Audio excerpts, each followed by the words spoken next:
अस्सलाम वालेकुम नाजरीन, वीडियो शुरू होने से पहले अगर आपने मेरे चैनल शैली उर्दू स्टोरीज़ को सब्सक्राइब नहीं किया तो जल्दी से सब्सक्राइब और लाइक कर दें और बेल नोटिफिकेशन को ऑन कर दें ताकि मेरी हर नई आने वाली वीडियो की अपडेट्स आप तक पहुंचती रहें। विहाड़ी के करीब एक छोटे से देहात में हम रहा करते थे। हर तरफ लहलहाते खेत जो इलाके की खुशहाली के ज़ामिन थे। वालिद साहब की 100 एकड़ अराज़ी थी। वालिद साहब और चचा अजमल दो ही भाई थे। वालिद साहब और चचा अजमल मिलजुल कर काम करते और इनके इत्तेफाक की गांव वाले मिसाल दिया करते थे। मेरे 3 भाई थे, 2 मुझसे बड़े और एक बहन छोटी थी। वालिद साहब पढ़ने के सख्त खिलाफ थे, लेकिन अम्मी की ज़िद पर दोनों भाइयों को स्कूल में दाखिल करा दिया गया, लेकिन हम बच्चियों को न पढ़ाया। एक दिन गांव की शादी में एक बड़ी सी गाड़ी में कुछ मेहमान आए। इनका रहन सहन, बातचीत का अंदाज़ बहुत मुख्तलिफ था। हमने बाबा से पूछा तो बाबा ने कहा, ये मेरा चचाज़ाद अकरम भाई है और ये इनकी औलाद है। ये पहले गांव में रहा करते थे, लेकिन बच्चों की पढ़ाई और इनकी ज़िद की वजह से अराज़ी बेचकर शहर चले गए। एक बेटा बैंक में मुलाजिम है और दूसरा फ़ौजी। तीसरा बेटा और बेटी अभी छोटे हैं, पढ़ रहे हैं। चचा अकरम जब हमारे घर आए तो उन्होंने बाबा की क्लास ली कि बच्चियों को स्कूल दाखिल क्यों नहीं कराया। पहले तो बाबा ना माने, लेकिन इनके इसरार पर मान गए। फिर मुझे और मेरे भाई को बाबा ने स्कूल में दाखिल करवा दिया। हम पढ़ाई के लिए तरसे हुए थे, बहुत मेहनत की और हम दोनों बहन भाइयों ने फ़र्स्ट पोजीशन हासिल की। लेकिन अफसोस की बात कि स्कूल में मिडल तक था, इसलिए इसके बाद अब्बू ने सख्ती से घर बिठा लिया। साजिद को खेतों पर लगा दिया और मैं घर के काम काज में मगन हो गई। अकरम चचा एक दिन आए और अपने बेटे हफीज़ के लिए मेरा रिश्ता मांग लिया। अब्बू ने हाँ कर दी, लेकिन उन्होंने कहा, मैं सायरा और साजिद दोनों को शहर ले जाऊंगा और इनको पढ़ने दो। लेकिन बाबा ना माने। अम्मी और अकरम चचा की ज़िद पर हम दोनों को शहर ले गए, जहाँ उनकी बेटी अरफाना और छोटा बेटा रेहान पढ़ रहे थे। हम दोनों का वो बहुत ख्याल रखते थे। हम दोनों बहन भाई उनके बच्चों के साथ घुल मिल गए। वक्त गुज़रता गया और हम दोनों बहन भाई ने मैट्रिक में भी पास कर लिया। फिर अकरम चचा ने हम दोनों को कॉलेज में एडमिशन दिलवा दिया। चचा अकरम के साफ इनकार पर भी हमारे बाबा हमारा खर्चा बेचते थे। अचानक एक रात में पानी पीने के लिए सहन में गई तो छुप कर देखा कि भाई साजिद और अरफाना दोनों मोहब्बत भरी बातें कर रहे थे। मैं बहुत डर गई कि अगर अरफाना के भाई रेहान को पता चला तो हमारी पढ़ाई रह जाएगी। मैंने अरफाना और साजिद को बहुत समझाया, पर इन पर इश्क का भूत सवार था। जब घर में मुश्किल हुई तो वो बाहर मिलने लगे। कॉलेज से जल्दी छुट्टी करके बाहर घूमने जाते।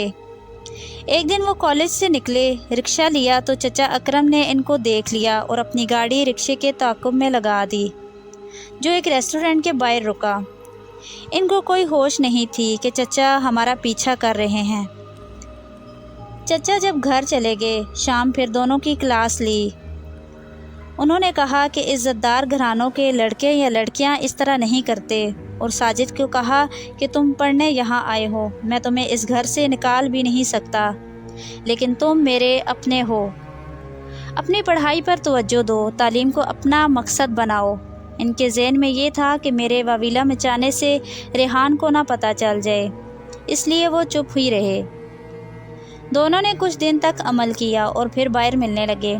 वक्त गुज़रता गया और हम दोनों ने एफए में अच्छे नंबरों से पास किया।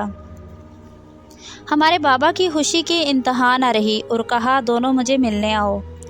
हम दोनों पैकिंग कर रहे थे, जाने की तैयारी कर रहे थे। मेरा भाई साजिद नहाने वाशरूम चला गया।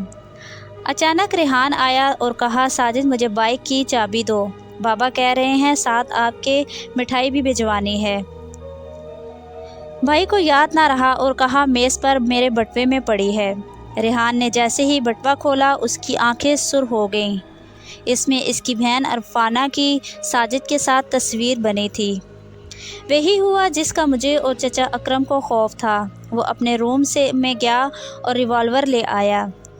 भाई साजिद واش روم سے باہر نکلا تو ایک دم سے بھائی پر گولی چلا دی۔ گولی مار کر بھی ریحان بھاگا نہیں، وہیں سرخ آنکھیں لیے کھڑا رہا۔ میں چیختی چلائی، میرے بھائی کو ہاسپٹل پہنچا دیا گیا، لیکن وہ اسی وقت دم توڑ گیا۔ ریحان کو پولیس پکڑ کر لے گئی۔ میں اپنے بھائی کی لاش لیے اس گاؤں میں داخل ہوئی۔ گاؤں میں کہرام مچ گیا۔ میری ماں کو تو جیسے چپ لگ گئی۔ ریحان کے خلاف کیس لگ گیا، لیکن اکرم چچا گاؤں کے بڑوں کو لے کر ہمارے گھر آئے اور معافی مانگنے لگے۔ وہ بہت روئے کیونکہ ان کو ساجد بھی بہت عزیز تھا۔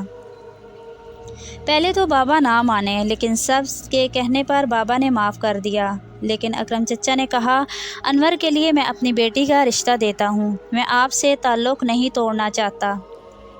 میرے بڑے بھائی انور نے کہا کہ ہم اتنے بغیرت نہیں، ہم نے معاف کر دیا، اور امتحان چچا ہم سے نہ لیں۔